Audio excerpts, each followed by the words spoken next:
Serena, and welcome to my new YouTube channel, Serena's Kitchen. You know something about me? I love to cook. And I did so much of that during the uncertain times. But even though things are starting to open up again, I'm still going to do my cooking. It's one thing I love to do, surf the web for recipes, go through my cookbooks. Sometimes I change it to make it my own. And during my videos, I will be doing a great deal of cooking, different delicious meals, some sweet treats, giving some tips, and just having fun. So I really hope you stick around. So just to kick off my channel, I'm going to be preparing something for dinner. I'm going to make chicken and potatoes. One pan chicken and potatoes. You know, there's one thing I love using. It's my sheet pan. Everything in one pan, easy cleanup, no fuss, no muss. But guess what? Today, I'm not using the sheet pan. I'm using my Bundt pan. Yep, chicken in a Bundt. Chicken in a Bundt. That sounds fun, chicken in a Bundt. And you know what? It's not really a new way of cooking chicken, but it's definitely a fun way of cooking chicken. All right, enough talk. Let's begin. Let's get started. Okay, so before we do the chicken, let's discuss the potatoes first.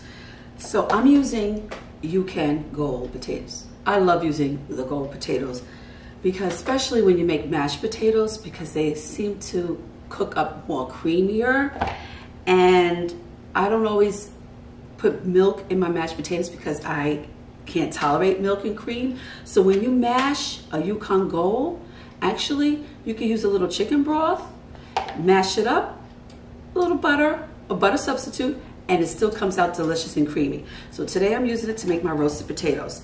So I cut the potatoes up in cubes, small bite-sized cubes, because it actually cooks better and faster. And I'm cooking it along with the chicken as part of my one pot meal. Cut them up in cubes.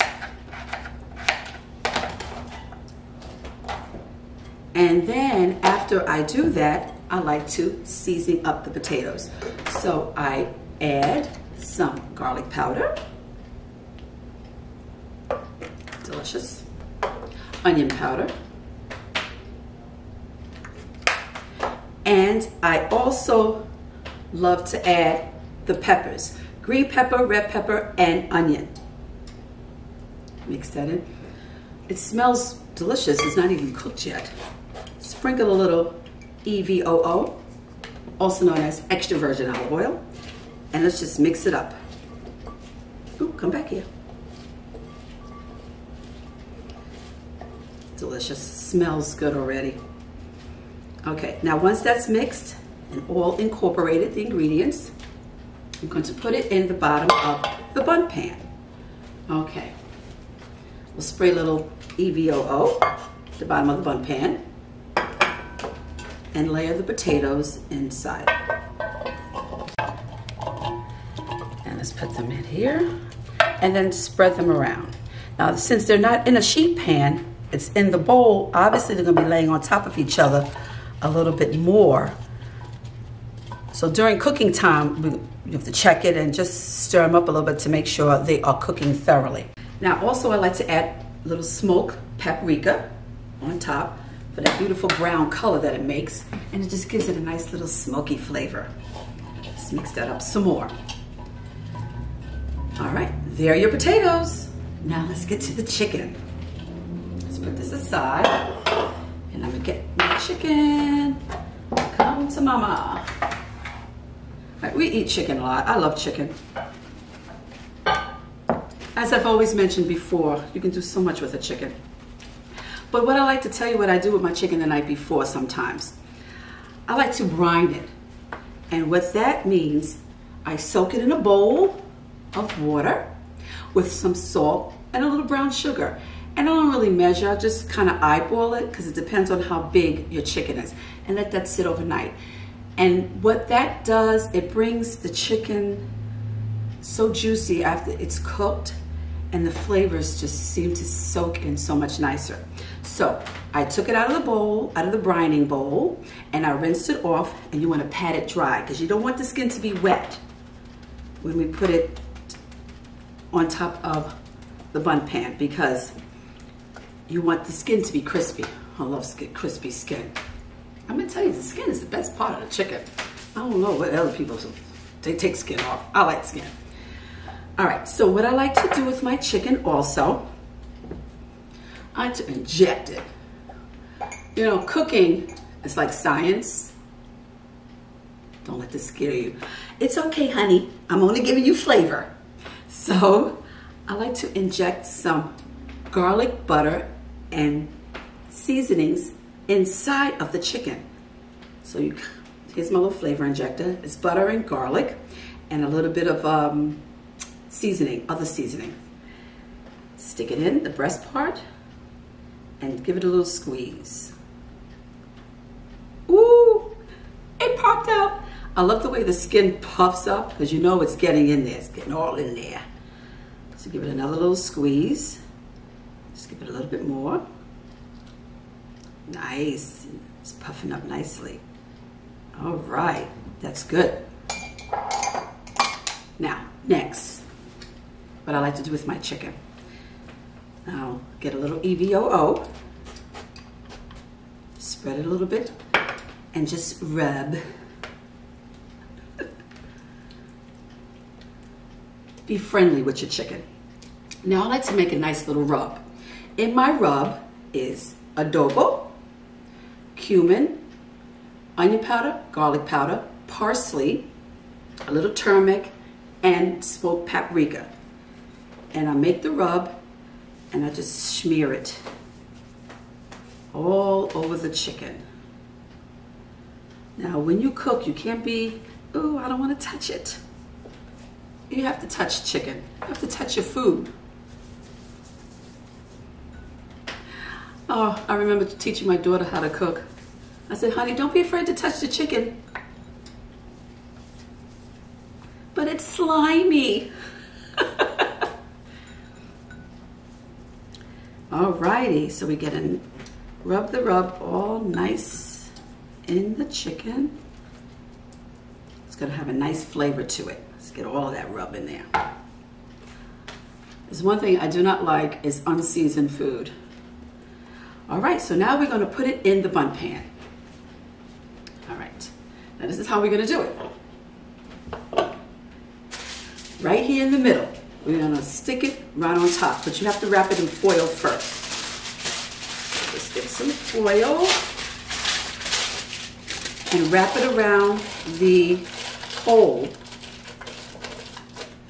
of the pan. All right, get the wrap foil around the middle of the Bundt pan and take the chicken and stick it right in the middle. There we go. Let's move this out the way. And let's get this on top here so you can see how it's laying nice. Now next, a little chicken stock. Not much, just to give it a little wetness over the potatoes and inside the middle of the chicken. Just a little. Now I had my oven already preheated at 350. And we're going to cook it for about 55 minutes to 1 hour. But definitely check in between, stir the potatoes up, make sure they're cooking. We should always check our food in the middle of cooking. See you soon. Okay, I'm going to do some cleanup and I'll see you on the other side. I think it's ready. Oh, it looks delicious. Golden brown. Yum. Beautiful. So I have to let it cool down and then I'm gonna take it out and lay it out and sample it. Okay, I'm back. Now, come on. You can't tell me this does not look scrumptious. So I'm gonna cut a little piece because you know I have to sample this, but just a little tip. Never cut meat that comes freshly out of the oven. You should always let your meat sit for a few minutes because you don't want to cut right into it because the juices will start to drip out and then your meat tends to dry up quicker. So never cut into hot meat. I know sometimes I get impatient and I want to dig right in because it just looks so good, but you have to let it be patient and sit for a few minutes. Now I'm going to sample. Just a little bit, because I'm going to have to cut it up anyway. For dinner. Oh boy, look at that juiciness of the breast meat. And yes, I'm going to try my potatoes. Now with the juices that was left over at the bottom of the pan, I made a little gravy. Simple. I took the juices, put it in the pot, put a little flour in it, and just keep stirring. Okay, let's see. Let's give it a little whirl.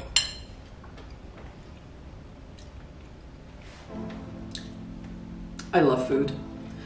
Oh my gosh, so delicious. Potatoes, garlic, juices from the chicken dripped down on the potatoes, seasoned it perfectly. The peppers and the onions. Now let me try my chicken. Hey, I'm getting the skin. Love the skin. I'm happy. See you later. So good. Wow, wow. You know what my problem is? Having too many BLTs before dinner. And in this case, BLT stands for bites, licks, and tastes. Anyway, thank you for joining me.